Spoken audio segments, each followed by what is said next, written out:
morning, everyone. My name is Dr. Charlene Ortiz, and today we are going to continue, with the biological foundations of behavior. As we explained previously in our previous lecture, biology of an organism is immensely important for behavior. And of course, as you know, psychology is in the business of predicting behavior. It is important because every psychological aspect you've ever heard of, mental illness, behavior, abnormal behaviors, diagnostics, anything you can ever think of is related to the biology of that organism, of that individual or that animal. Therefore, we're going to continue with our lecture of the biological foundations of behavior as they relate to psychology. If there are no questions about anything we covered previously, today we are going to continue with the organization of the nervous system. Why is it important for us to discuss the nervous system? The nervous system has the ability, and I want you to think of a highway. It's the interconnection between your brain and the rest of your functions, right? So when we think about the nervous system, it's usually divided into two main systems. And of course, each symptom is divided into subsystems. So one of the things that I like to mention is, well, people say we only use 10% of our brain. Well, that's absolutely not true. You use more than 10% of your brain. If you didn't use your brain, it would phase out through evolution, right? So if I never use my thumb ever, chances are that when I have my own children, that will be phased out within a couple of million years, and therefore that will be phased out. So if you think about it, I only use 10% of my brain, well, that would have meant our brain would have lost the other 90%, okay? Or we'll be seeing a reduction, a significant reduction right now. So I like to point that out because a lot of people have that misconception. So let's get started with today's lecture. As I noted, we have two main systems. So let's talk about the peripheral nervous system. If you've heard the term periphery before, you'll know that what it involves is anything outside, right? That's what peripheral means. So in this case, these are the nerves that lie outside the brain and the spinal cord.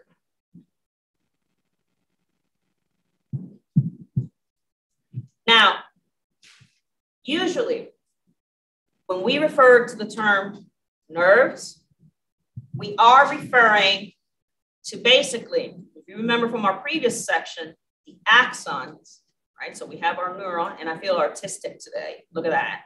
It's my little neuron. Little, right? Then we have the button with the little dendrites. So the axon, we are thinking about this section here. Well, nerves are basically a bundle, a concentration, if you will, of axons that are indeed linked together, basically a network, and they form those systems.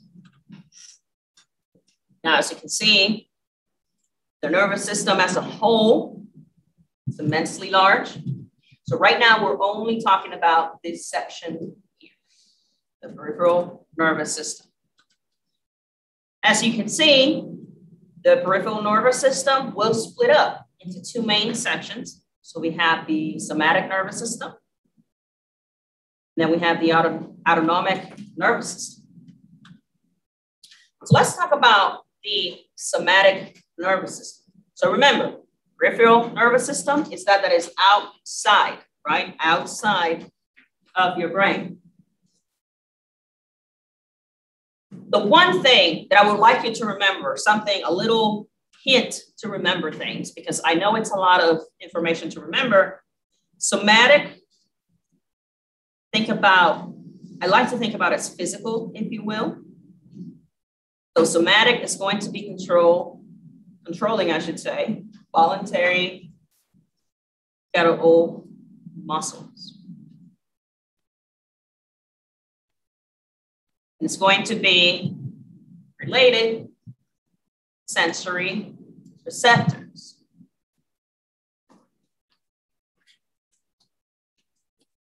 If you take nothing else for somatic, think about voluntary movement. So for instance, me saying, I'm going to raise my hand, right? That was part of my somatic nervous system. I voluntarily and willingly decided to raise my hand, right? That would be something that the somatic nervous system would be in charge of. So think about the sensory receptors. Let's go to that part of the definition. The way your shirt feels right now on your skin, that information was relayed to your brain by the somatic nervous system.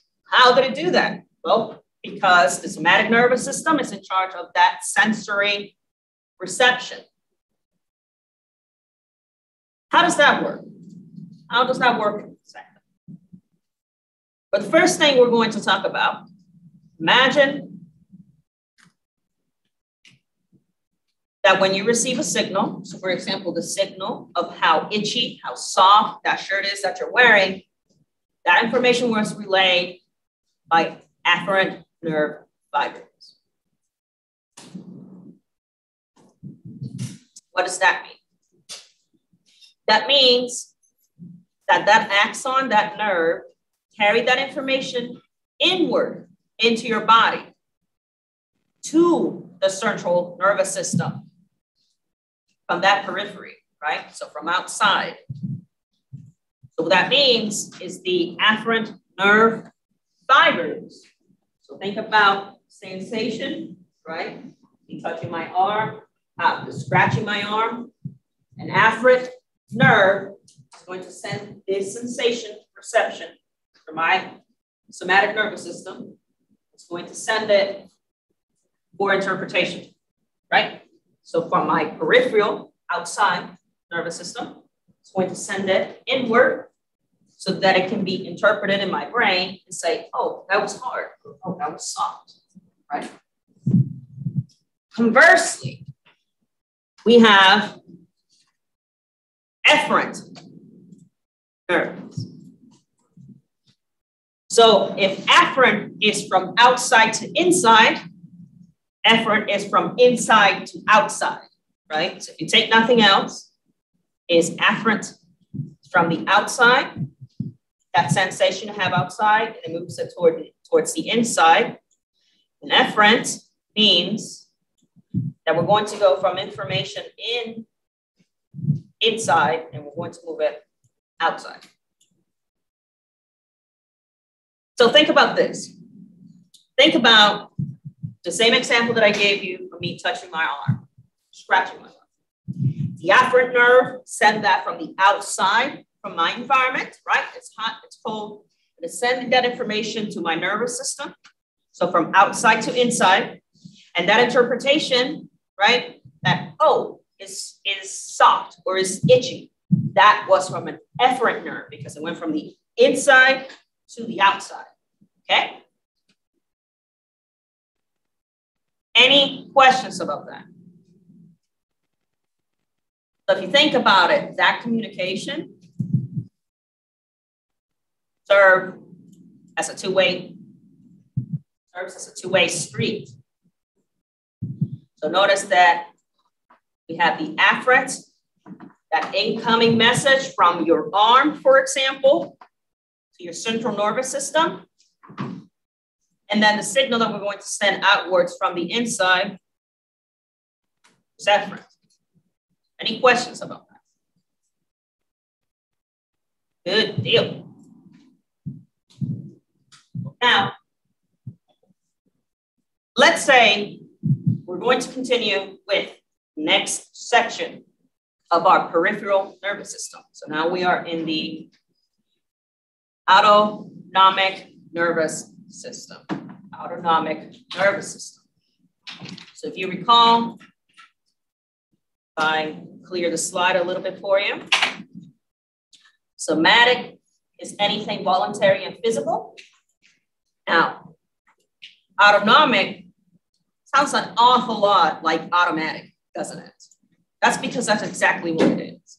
If you remember, somatic was voluntary, right?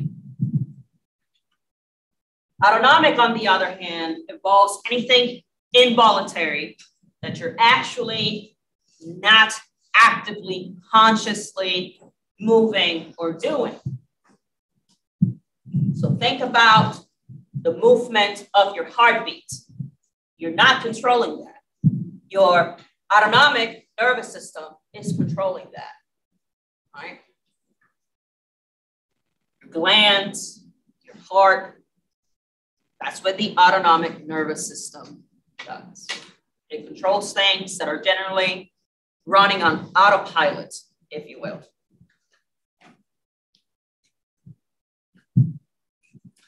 Now, there is a lot that we need to think about the autonomic nervous system, because generally the autonomic nervous system is in charge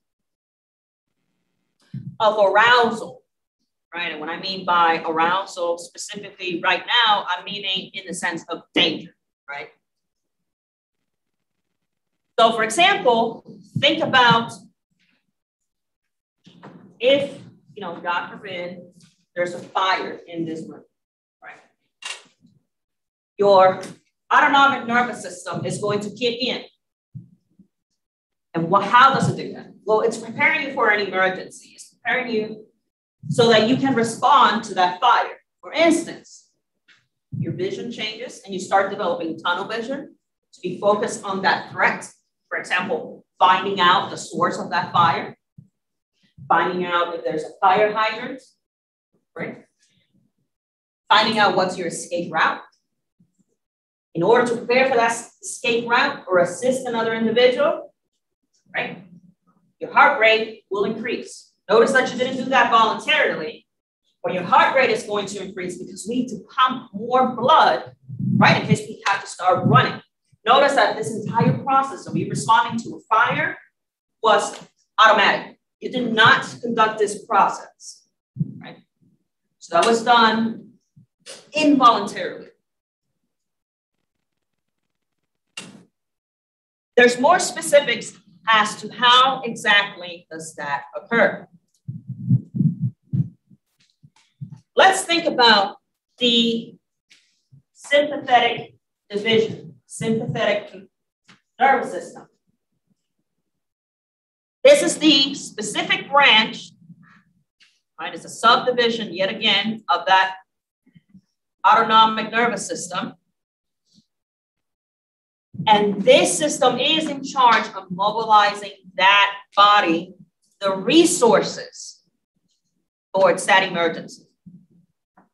So sympathetic means it's that activator, if you will, that's going to prep you, right? You're standing guard, as I like to call it, for an emergency. So in the example that I gave you, say, for example, you start smelling like something's burning or you start seeing some fire, your sympathetic system is going to be that trigger that is going to lead that process into occurring.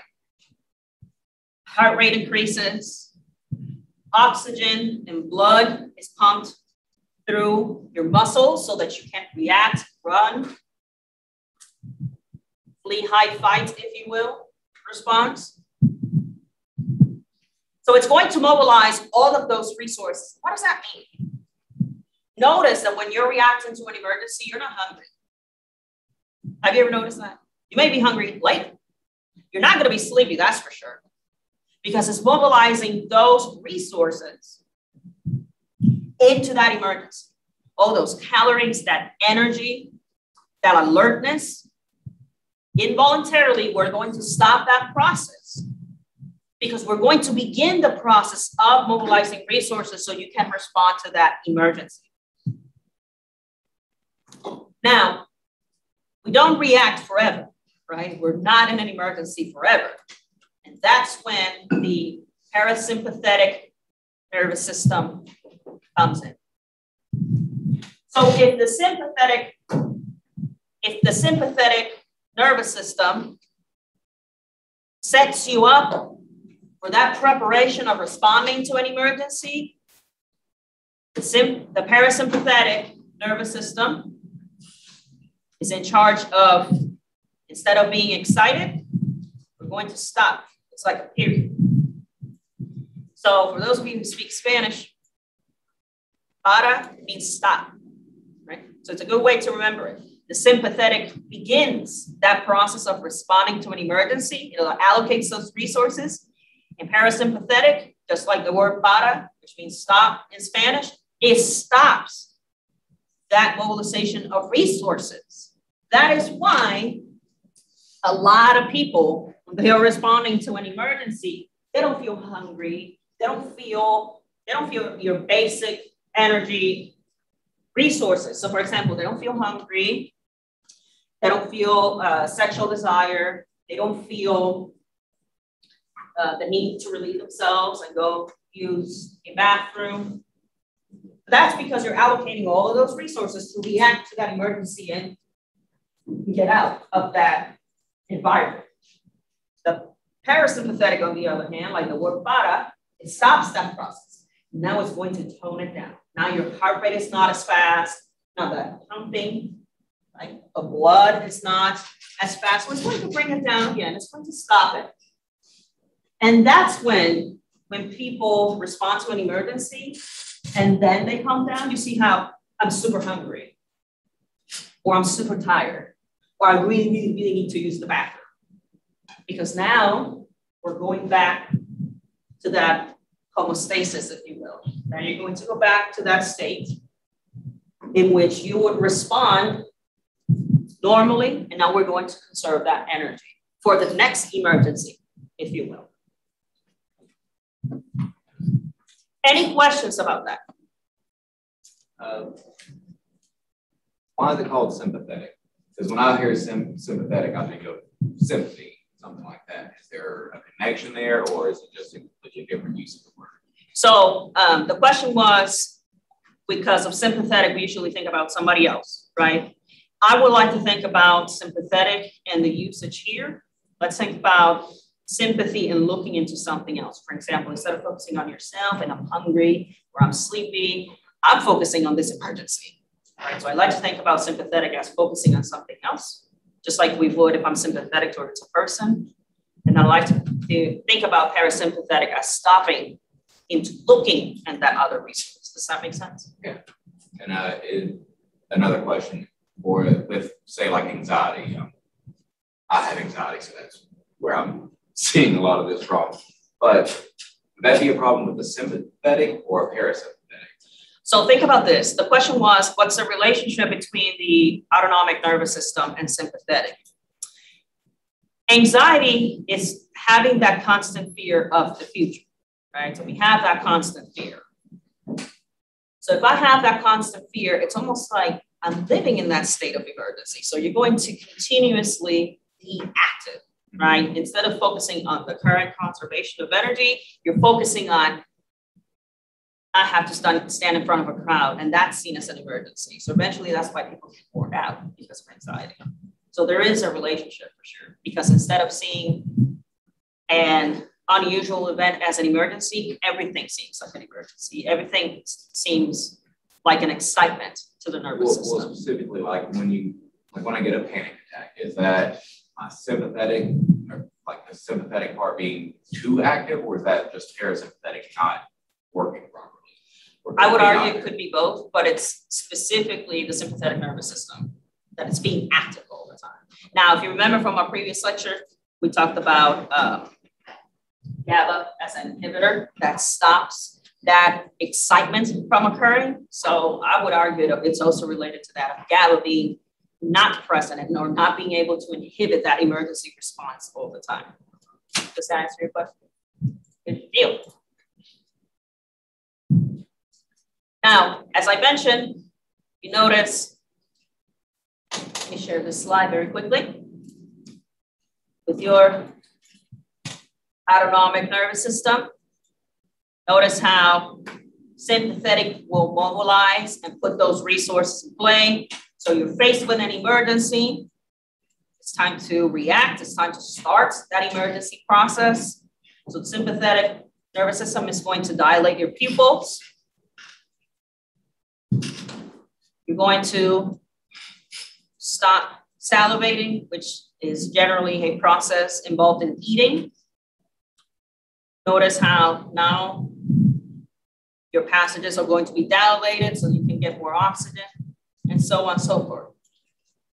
Whereas the parasympathetic system, as I said, para, right? So stops, it stops this emergency response that we have here. So now we're going to constrict your pupils. We're going to start the process of salivation, which assists in hunger. Now you're going to feel hungry. Now you want to go to the bathroom after you got really scared. It's okay. There's no shame in that. It's not that you're a scaredy cat. You just needed to use the bathroom after you got really scared. Any questions about that? Good deal. So we talked about that exterior, right? That peripheral nervous system. Let's talk about that main engine, right? Let's talk about the central nervous system. The central nervous system is composed of two main elements. So we have spinal cord, we have the brain.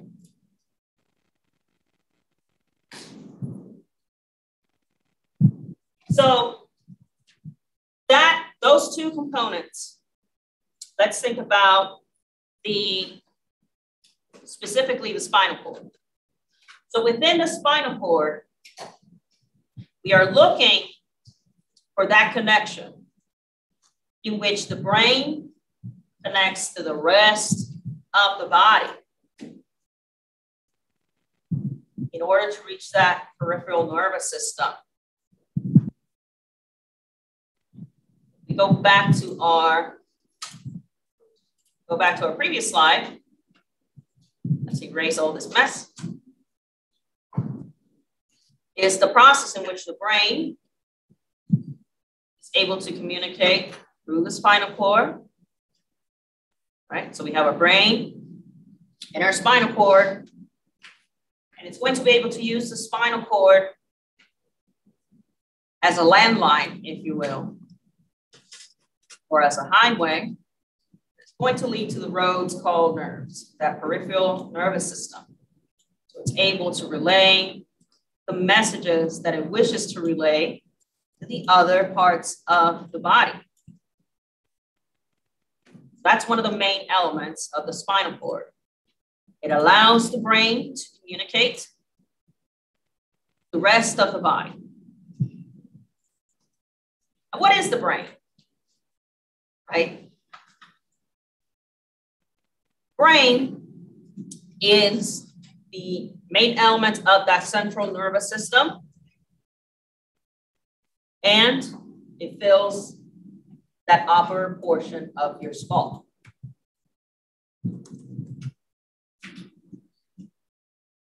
Now, something really interesting is that the brain will contain billions of interacting cells, of neurons, that is going to integrate, it's going to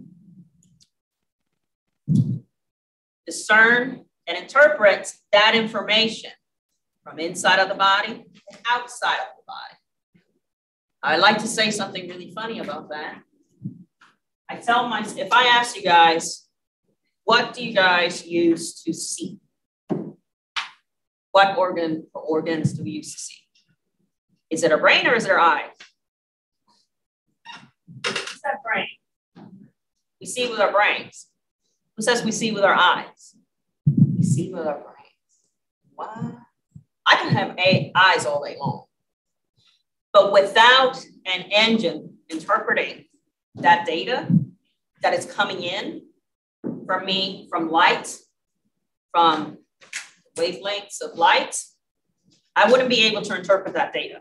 For those of you who are computer science, I can have 0, 0, 1, 0, 0, 0. It won't matter until the CPU actually interprets that data and turns it into words, for example, on your monitor. It's the same concept. Without your brain We wouldn't be able to integrate all that information in order for it to be interpreted and later relayed from outside to the inside or the inside to the outside. Could you make the same argument though for the eyes? You can have a brain all day, but if you don't have eyes, you still can't see. It would be impossible to conduct any sort of interpretation if I don't have the means to interpret. So yes, we can say, well, you don't have an eye, so you can't see. But it's almost like saying, if we go back to the example of a computer, so I can type, 001100 and do that code for the computer. But even if I had those codes, it would still be useless. Does that make sense?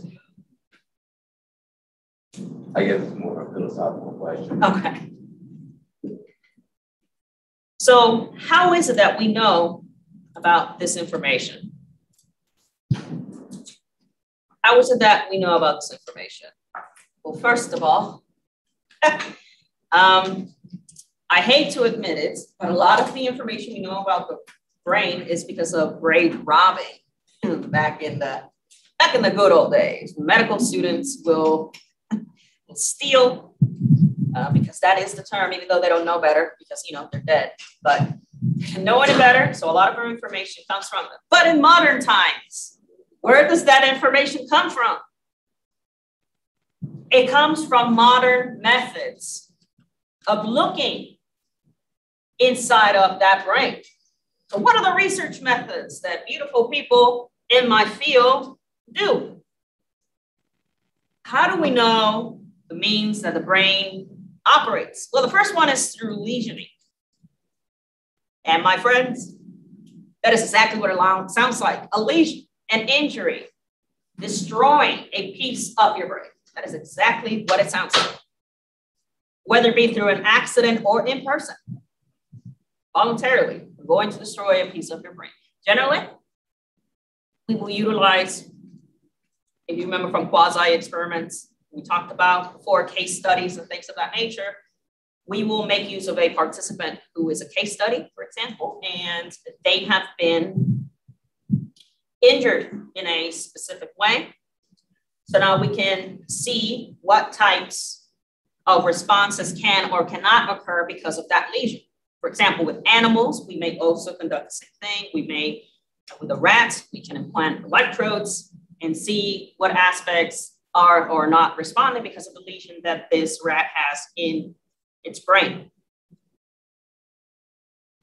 Now, another method that we have in order to understand the brain is electrical stimulation of the brain, ESB. So what we do here, what we do in this process is we're going to send a weak electrical current into the brain because we're trying to simulate, if you will, that structure that generally would activate it in the first place. So as you can see, both lesions and ESB are what we call invasive procedures. Okay, so both lesioning and ESB, that electrical current, these are invasive. These require some sort of impact, right? Surgery, things of that nature. Therefore, they're generally conducted immensely with animal subjects, generally. Every now and then, we have a case study that we can indeed utilize that individual as a means to observe those kinds of reactions. So I'm going to pull up a gentleman that we have used in the past as a methods of observation, see how he reacts.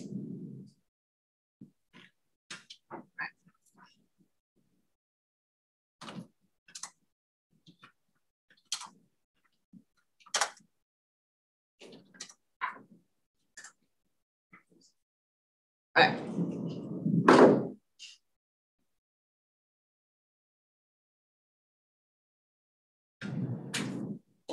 Notice that when I say lesions, I also mean aspects that could have involved, say, for example, syphilis or an STD, in which that person might have been impacted because of untreated venereal disease or a viral infection.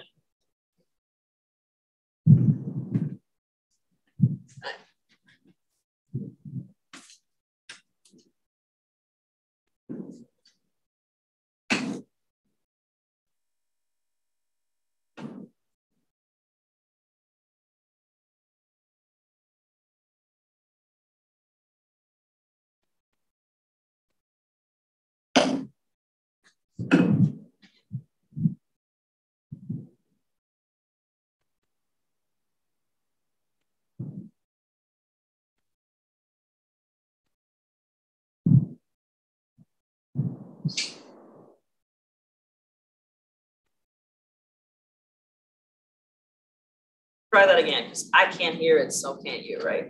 So let's do that one more time, so that everybody can hear it.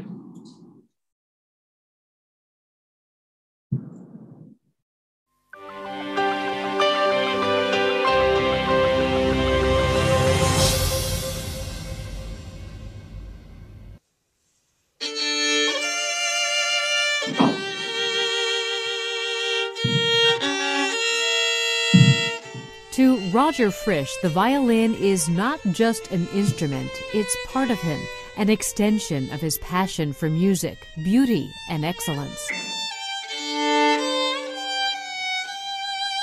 Roger's mastery of the violin has put him on the world stage.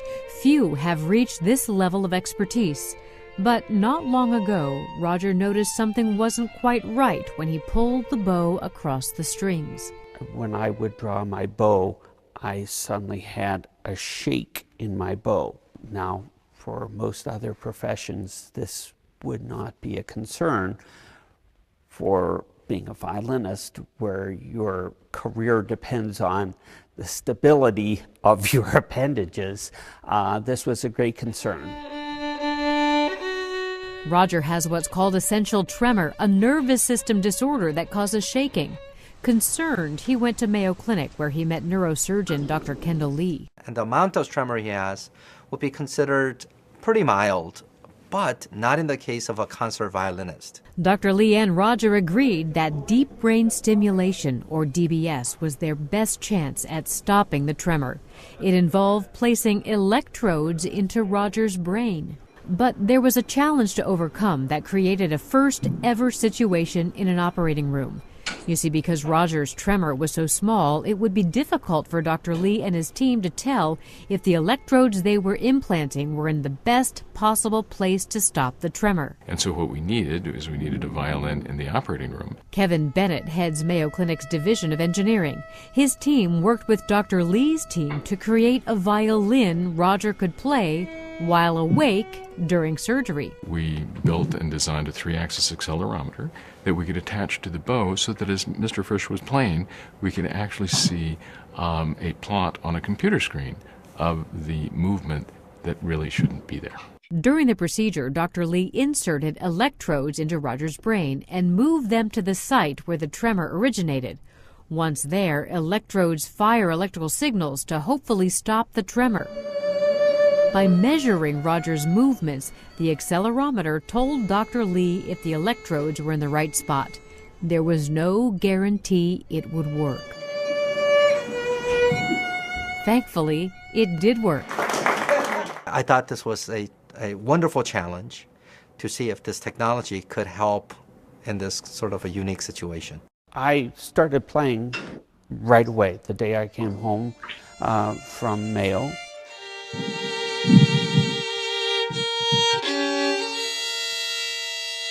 I was back playing with my colleagues with the Minnesota Orchestra 3 weeks later. Without the stimulator on, the tremor is quite pronounced. You can see the difference. With the click of a controller, Roger can turn the electrodes on and off. And that's as smooth of a bow as I can play right now.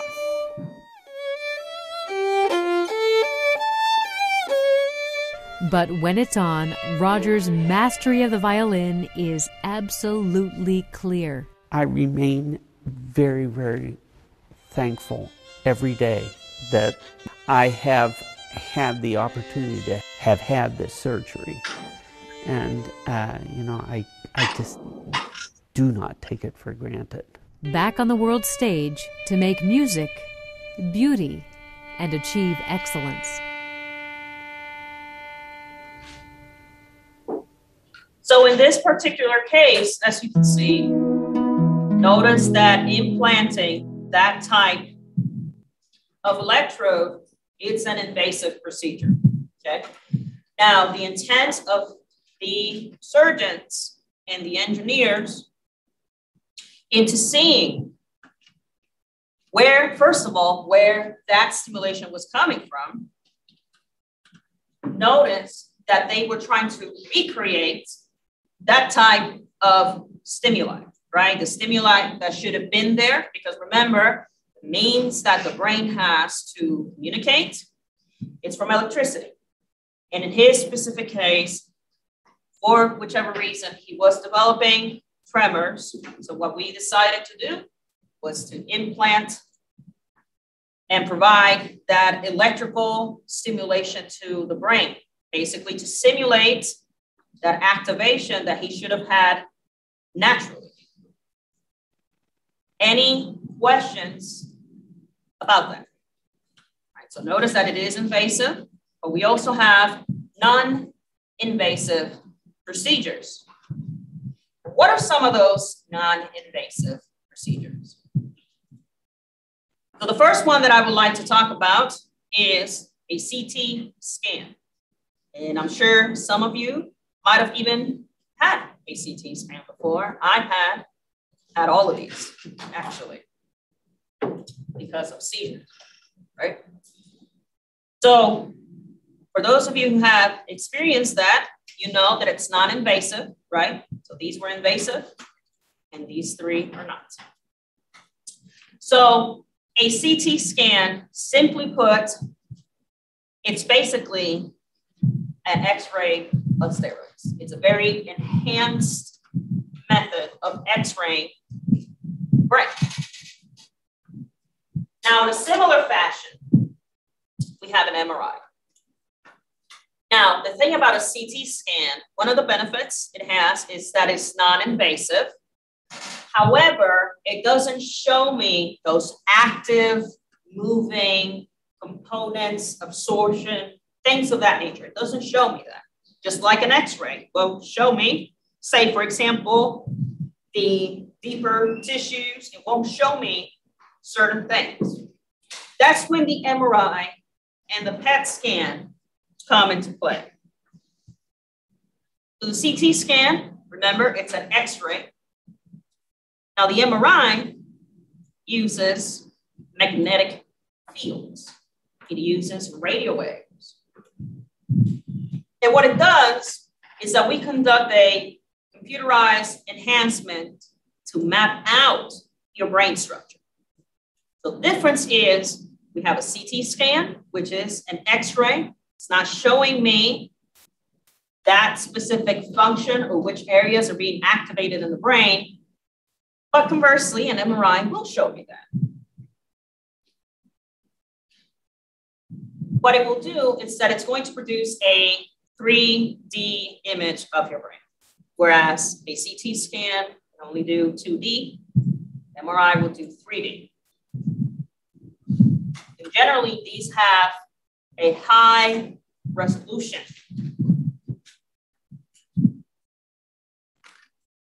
Conversely, or additionally, I should say, we have a PET scan. What is a PET scan? It's also non-invasive. And what we do is that we use radiation. And in this case, we're going to map out that chemical activity of your brain. So what do I mean? I'll actually show you an example.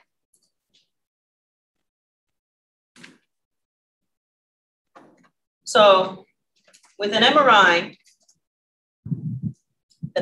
what we are doing is that we are going to excite the iron in your blood. Right, so we're going to excite the iron that's in your blood already. And what the MRI is,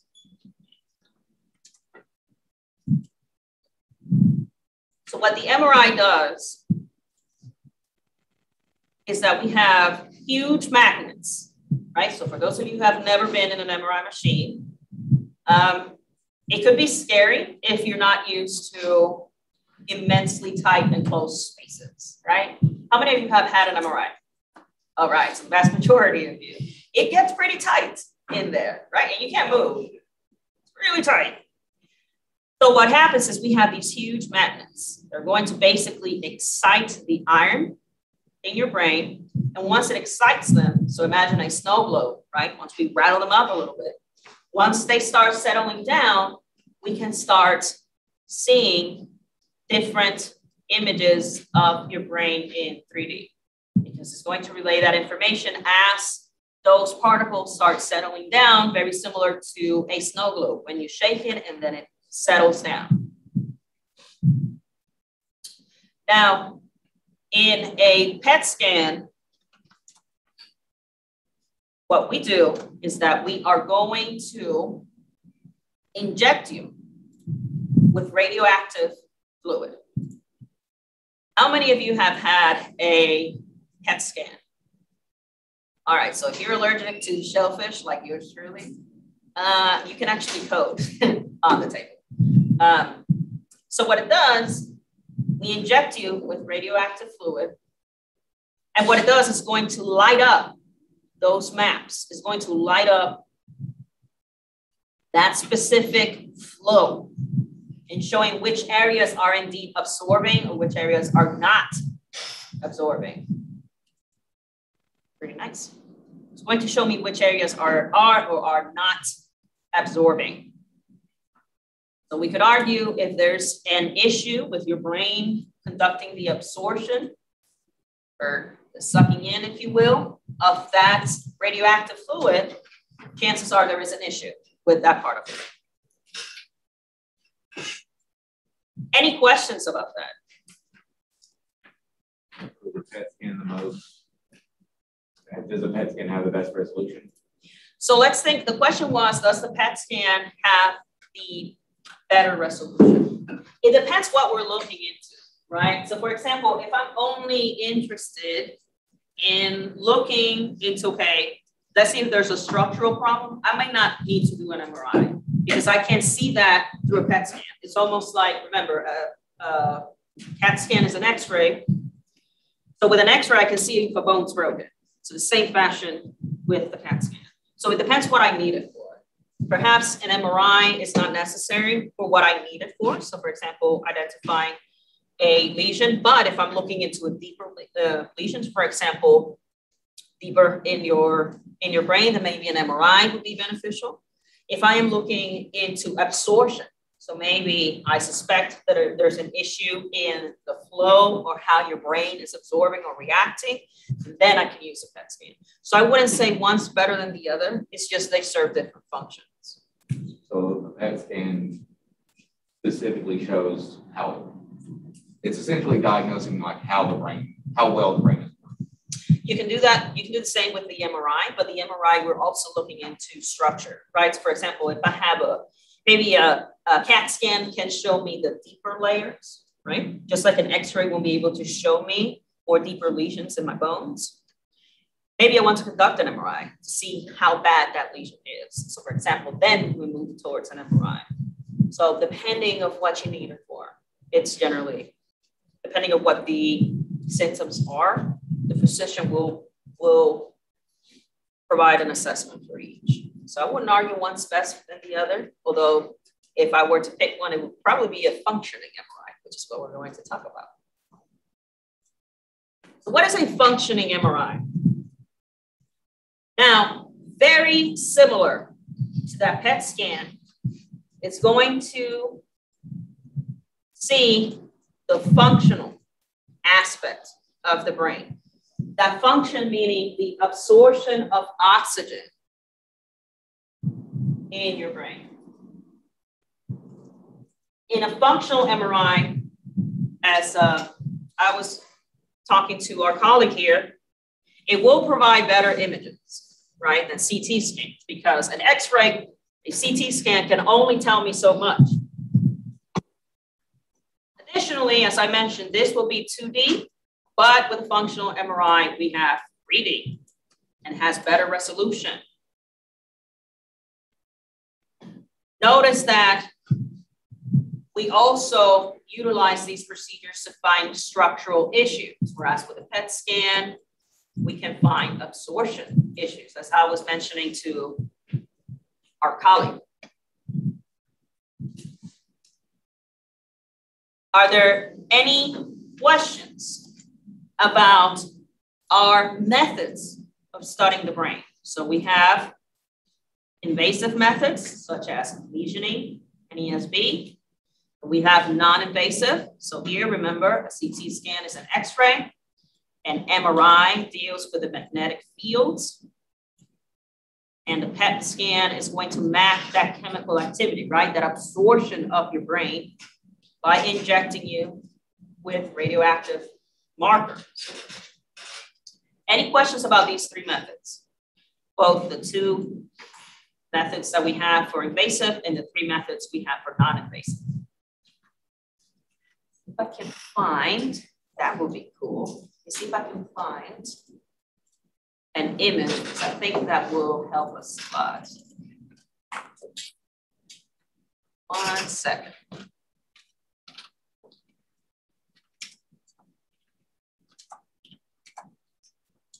Here we go.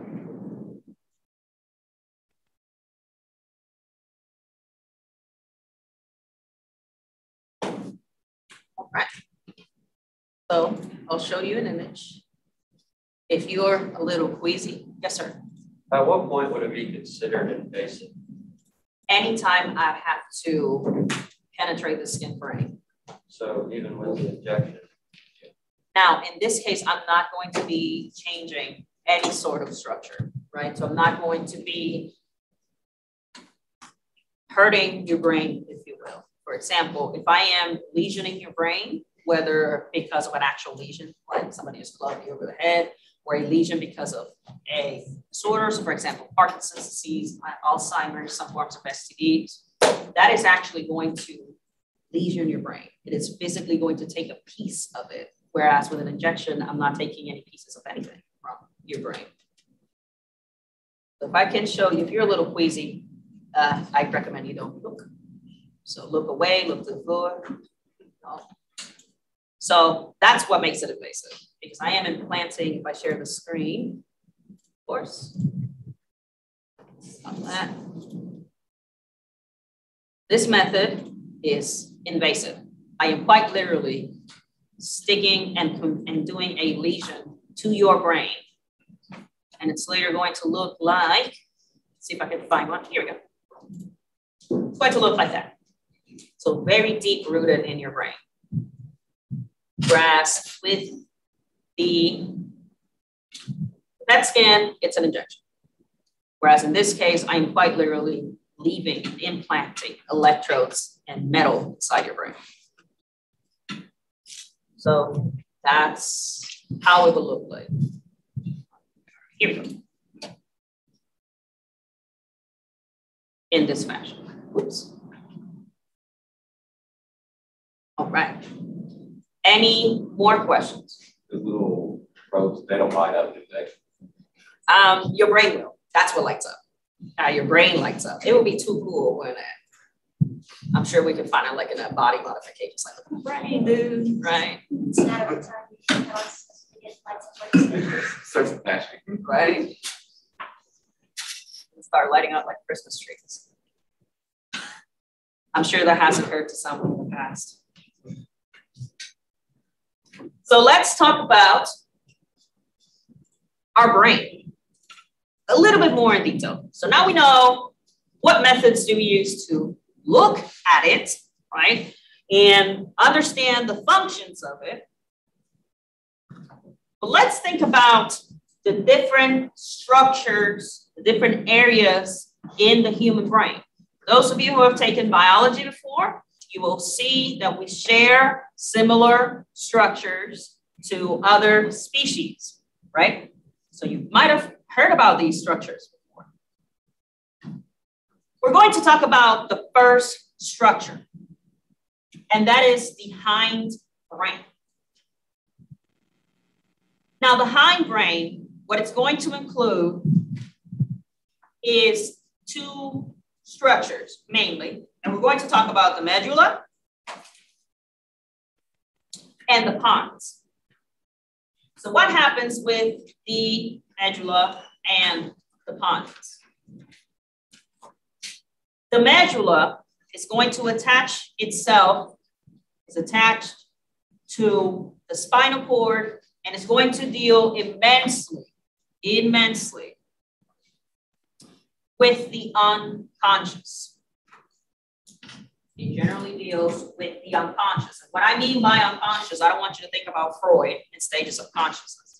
I want you to think about functions that are not necessarily in your attention. For example, breathing, muscle tone, regulating that circulation.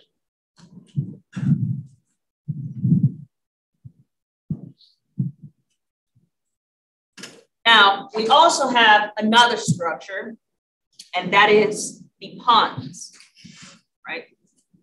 And if you speak French, pont is bridge. So I like to think about pons as bridge. All right, look at that. You learned Spanish and French today. Didn't think you would get that in psychology class, but here we are. So pons sounds very similar to pont in French, which is bridge. And that is exactly what the pons is. It's a bridge that is going to connect that brain stem with the cerebellum.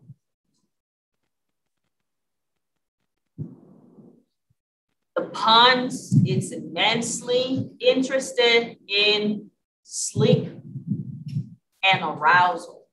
Sleep and arousal.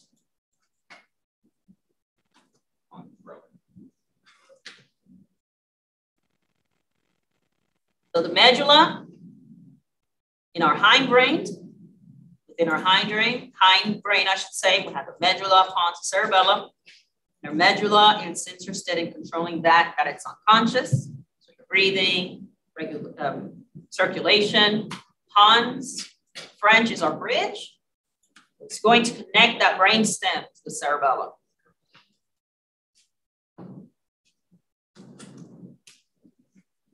Now, the last part that I'm going to talk about regarding the hindbrain, the cerebellum. So the cerebellum is going to be in the back part of that brainstem. Now, here we're going to find coordination of fine muscle movement. For example, for those of you who are artists, fine movements. When you write, when you eat, when you're typing your codes and things of that nature for your engineering classes. Now the cerebellum is responsible for those functions. Something funny that your book does not mention, and I think it's interesting. It's not in the book, but I think it's interesting. No one can survive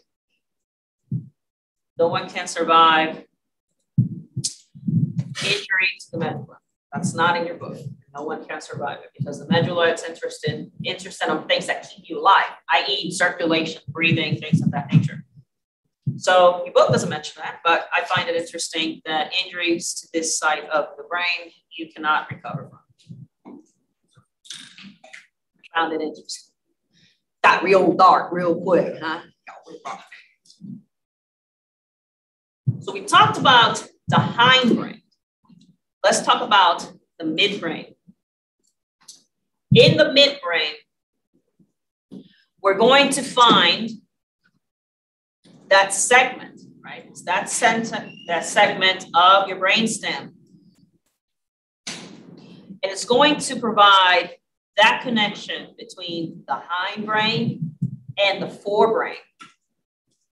Similar to that pons, right? It's a little bridge. midbrain. Clear this up a little bit. Similar to the pons, that is a bridge.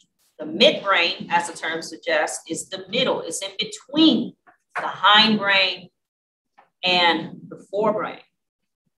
And it provides that connection. Now, in regards to that midbrain, book doesn't cover it in much detail. We're going to talk about it a little bit more. So in the midbrain, we are going to find the dopamine system. That's what we're going to find in the midbrain. And in regards to the dopamine, we mentioned that before in our previous lecture. And we're going to notice that if we have a low level of dopamine, that could lead to Parkinson's disease. But if we have much of that dopamine, then we can start developing aspects of, for example, schizophrenia. That will be located in our midbrain. Now, within that midbrain, we're also going to have the reticular formation. Reticular formation. Right here. And within the reticular formation,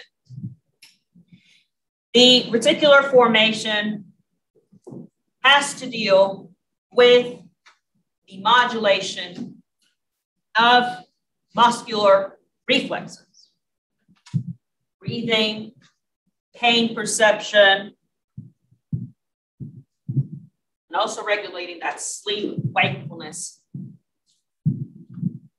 cycle. Now, something that I want to make very clear before we continue is that every time you hear me say, well, this part of the brain is in charge of this part of the brain is in charge of that, we generally have the misconception of, oh yeah, this is the part of the brain that deals with sleep, or this is the part of the brain that deals with hunger. I like to refer to them as specialized areas of the brain. And why is that? Because there are indeed other parts of your brain that have to come together in order to produce that behavior or in order to conduct that function, right? So I don't want you to think, oh, the medulla is the only one that deals with aspects that keep me alive, like breathing and blood circulation. But notice that you need your entire brain, right? Like I mentioned earlier, that you use the entirety of your brain, not just 10%.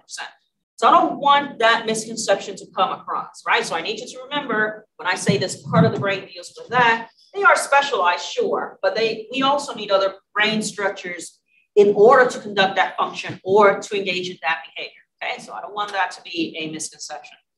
We see that all the time, especially early on when we're starting to learn about the brain. And I want you to remember that that's not the case. There are other parts that do have to interconnect and play a role. Let's talk about the forebrain. I like to think about the forebrain as that aspect of my brain that makes me human, almost. I like to think about it in that way. Once we start talking about the higher functions of the forebrain, you'll see what I mean. Let's talk about the lower functions of it first. The forebrain in humans is the largest, most complicated region of the brain.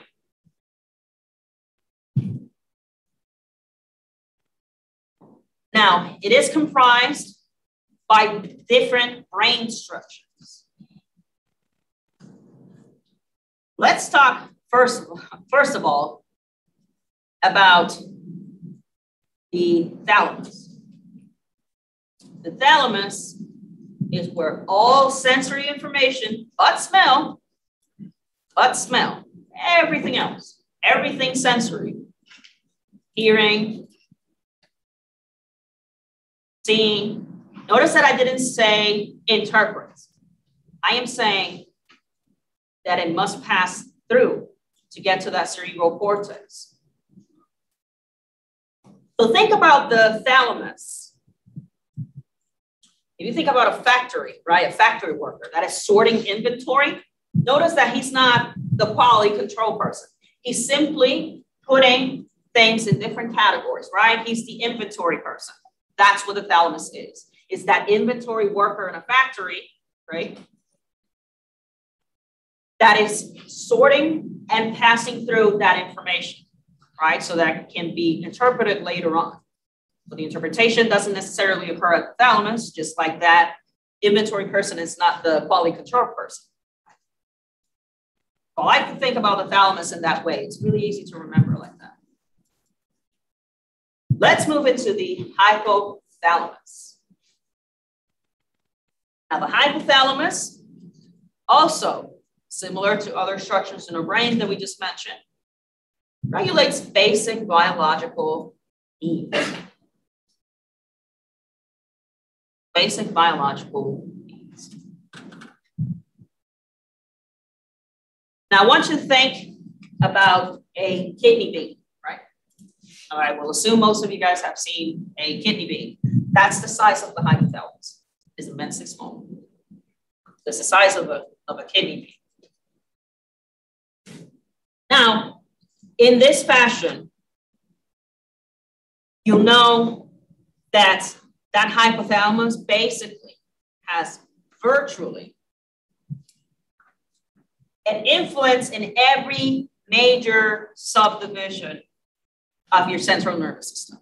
So I like to think about the hypothalamus as that big box, right? It exerts the influence upon major structures, I should say, of the central nervous system. So in keeping with our analogy of a factory, this is the production manager, right? He is in charge of all the aspects of that central nervous system, just like a production manager or director is in charge of all the production in that factory. I know this because I used to be a production manager. Any questions about the forebrain and the thalamus and hypothalamus so far? Good deal. Yes, ma'am. So if someone is struggling with sensory issues like an autistic or ADHD person, would it be linked to the thalamus or would it be linked to like the nerve system, like the somatic nerve system? That's a really good question. In regards to autism, there's many unknowns regarding autism. I can tell you, however, that it is a neuropsychological disorder, which means that it is an aspect directly related to the brain. So I can tell you that much. Would it be, would it be like kind of like an issue between both, like the nerve reporting to the brain and the brain reporting to the nerves? Like, I would also argue, in addition to that, I would argue that there's a perception issue. So that goes more to your sensory, right? So for example, some individuals, right? Some individuals in my family, right, that suffer from autism, they actually have a significant issue with water, right? Like wanting to take a shower because feeling and hearing that water, there's a lot of excitement that comes from that. And you can argue it's also a sensory problem. Right? So think about your afferent and your efferent nerves too.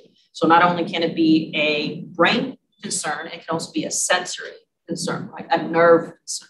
Right. That's what I was afraid of. I was afraid it skipped the middleman, like it just went from your brain to your skin and not the nerves because, like you said, it was a nerve. Right. Does that answer your question? Yes, thank you. All right. Let's talk about the limbic system. What is the limbic system? Oh, before we do that, your book actually has the joke, which I thought it was interesting. And I need to tell you that was not me. This is in your book. So if you have the book, you can see it. An interesting way that your book helps you into remembering the hypothalamus. So we talked about basic biological needs. So your book says the hypothalamus controls the basic biological drives related to survival, which are quotes, the 4 F's: fighting, fleeing, feeding, and mating. So that wasn't me, that is in your book, but it's a great way to remember what the hypothalamus is. I'm like, this is a textbook, sir. This is a textbook. But it works. It works. Now you're not going to forget that. These were the 4 F's. Now you're not going to forget your basic biological needs. So now you're not going to forget. I like to use the manager, like production manager, right? Takes charge of all the basic things. I'm going to remember that. It might work. So let's talk about the limbic system. The limbic system is that order, right? It is that order between that cerebral cortex and the deeper subcortical areas, right? So it's that system. It's not that one structure, right? I don't want you to think, oh, it's a specific structure. I want you to think it's just an interconnection of networks, right? I want you to think, oh, it's this part here. Now, within the limbic system, remember, it's not a well-defined area with clear boundaries. And it's going to include some parts of the thalamus, and it's going to include some parts of the hypothalamus and the hippocampus. Now, when we think about the hippocampus is immensely interested, I should say, in memory processes, particularly in the consolidation of memories, right? So what do I mean? Imagine yourself that you witness a crime. Right? You went down to the gas station, want to grab some milk and stuff, and then you witness a robbery going on. So your hippocampus is going to deal with that consolidation of all those memories. What did it smell like? What did it look like, right? So you're going to start consolidating all those memories into one, so then when you become a witness, you're able to relay that information. If only it worked that smoothly, right? But we're going to cover that later on, hopefully towards the end of the semester, relating forensic psychology, which is what I do. What? Love it. Now, when we talk about consolidation, we're also referring to that information that you saw. We're going to consolidate it and we're going to convert it, right? We're going to convert that information into a more durable memory code, right? We're trying to make this into a long-term memory. So if I were to tell you, these are my office hours, this is my email, generally you don't need a lot of consolidation with that because that could be in your short term, you just write it down and you can go back to that information. Whereas maybe when you see a crime going down, you want to have that in your long-term memory, right? So it's going to code it in order to have the more long-term memory. Now, another interesting aspect of the limbic system, we really don't know exactly how it works. We don't know exactly the mechanisms through which it operates. We know what it does, but we don't know exactly the how it does what it does, right? We're not pretty sure. Something interesting about the limbic system is that it has an awful lot to link the experience of emotions. How does it do that? Well, something really interesting is that the limbic system is also composed of the amygdala. And if you've ever seen a green pea, that's exactly the size of your amygdala. It's very small. Now, the amygdala plays a significant role in learning of fear responses. The amygdala, I like to think of it as an area that deals an awful lot with emotions. An interesting example is in keeping with the non-invasive methods that we were talking about earlier. we've had studies in which we place individuals in an MRI and we will show them images, neutral images, scary images, happy images, sad images, right? And we notice that whenever we are showing this person those specific images, the average regular person, their amygdala will react a certain way. We can see it through an MRI. That's not in your book, but however, with a psychopathic person, in which one of the main characteristics is lacking empathy, I can show this person in an MRI the image of a crying child, right? Ages, 3-year-old just going to town and crying. The average person, they see that image and go, oh man, that sucks, he's crying. Whereas someone who's psychopathic, their amygdala is shut down. It doesn't respond the same way than the average Joe or Jane will respond. So notice that it has an awful lot to do with emotions and also with the processing of fear. Right? So a lot of people who, that's also not in your book, but a lot of people who are psychopathic have almost less fear, right, than the average person, right? So there's a lot of thrill seeking and things of that nature. We'll probably cover later on when we're talking about diagnoses later on in the semester. And we're going to stop our lecture here. Are there any questions? Yeah, would be a